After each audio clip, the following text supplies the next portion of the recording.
திமிரோடு தைரியமா இருக்கணும், துணிவோடு இருக்கணும்னா நேர்மையாளனா தான் இருக்கணும்.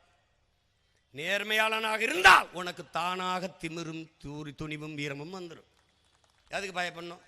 ஒரு தர்க்கத்திலே போய் பாரு, என் பிள்ளைகள் பேசுறது நான் பேசுறது யாரா பேச்சல் பார்ப்போம், நான் கேட்கறது கேட்டா பதில் இருக்கா பாரு. ஏன் இல்லை?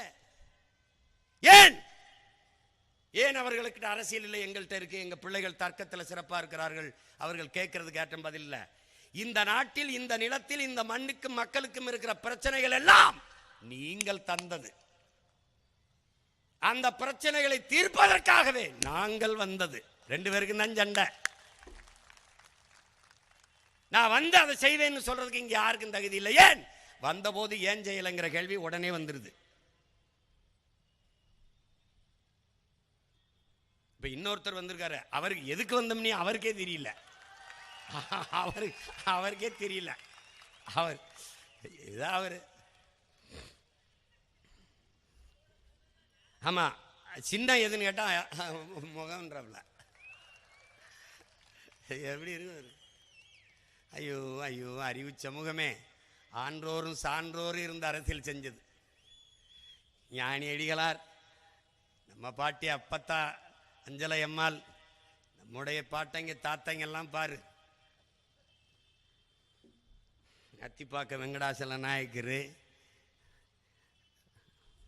ராமசாமி படையாச்சி எல்லாம் இருந்து, சிங்கார வேளர், சிவானந்தம், அயோத்தியாச பண்டிதர், ரெட்டமலை சீனிவாச, MC ராஜா, இங்கே இருக்கிற வரிசையெல்லாம் பாரு. இங்கே பாரு, மறைமலை அடிகள், அது பாரு கியாப்பை விஸ்வநாதன், அண்ணல் தங்கோ எல்லாம் இருந்திருக்கான்.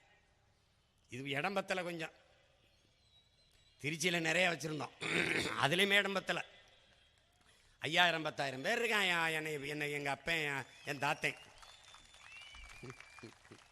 இவன் இங்கெல்லாம் தலைவர்லேருந்து கர்நாடகாலேருந்து ஒருத்தர் வாங்கிட்டு வந்து வச்சுக்கிட்டு தூக்கிட்டு தெரியான்.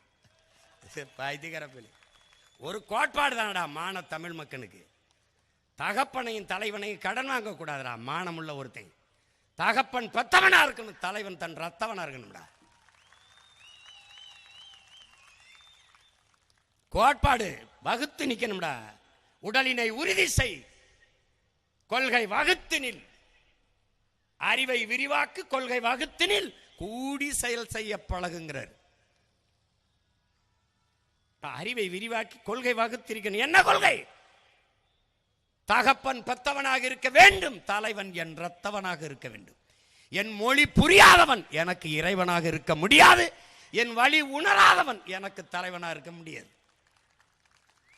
என் இன வரலாறு தெரியாதவன் எனக்கு வழிகாட்ட முடியாது. இதான்டா கோட்பாடு.